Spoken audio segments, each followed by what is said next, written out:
Je suis très contente de jouer en Dordogne dans le Périgord, ce spectacle, parce que c'est un spectacle qui parle d'un mariage turc qui se passe dans le Périgord, dans une salle des fêtes du Périgord. Donc c'est de la musique du Périgord, parce que c'est de la musique des Turcs du Périgord, de la musique de mariage des Turcs. Et c'est spécifique aux Turcs de France, cette musique-là, parce que c'est une musique qui est comme figée dans les années 70, quand ils sont venus ici. C'est des rituels et de la musique jouée dans les mariages. Et c'est comme si cette communauté-là, dans laquelle j'ai grandi, jouait ces musiques-là comme pour garder le pays en soi, pour ne pas perdre son pays d'origine. Donc on a gardé les rituels et on les transmet jusqu'à ma génération, jusqu'à la génération d'après.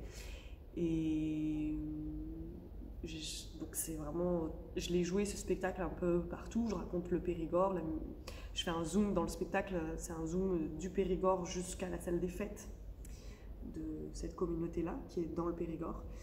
Et donc je l'ai joué un peu partout, jusqu'en Italie et tout. Et là, c'est quelque chose quand même de raconter le Périgord et les Turcs du Périgord dans le Périgord.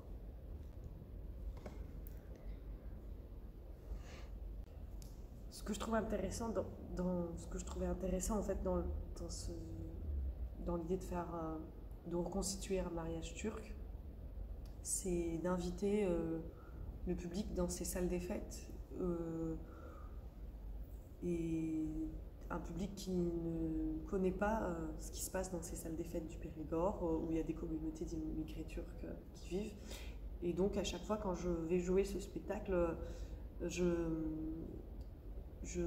en amont, j'aime bien mener des ateliers pour transmettre des chants et des danses traditionnelles, revisitées, à ma manière, quoi, c'est pas pur traditionnel, pour que quand je joue ce spectacle, comme on parle d'un mariage où une certaine communauté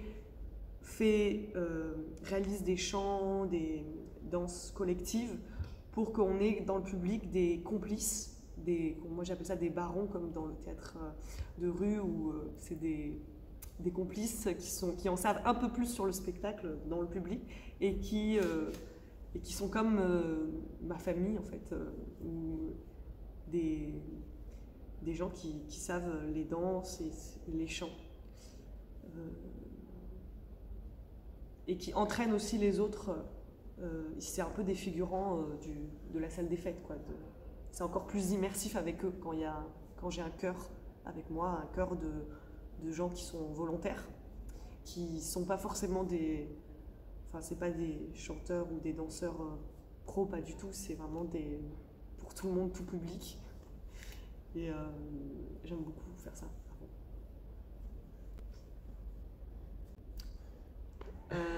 Oui, j'aimerais bien, donc je continue à faire mes spectacles, et j'aimerais bien faire un prochain projet en 2026. C'est loin, mais les temps du théâtre sont des temps longs. Donc je ne vais pas trop en parler là, mais j'ai envie de faire un spectacle avec beaucoup plus de monde au plateau. Là, j'ai agrandi de plus en plus l'effectif.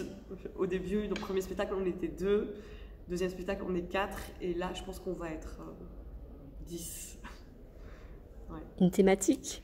Toujours liée à la musique, théâtre, et toujours liée à l'étranger. Mais mystère.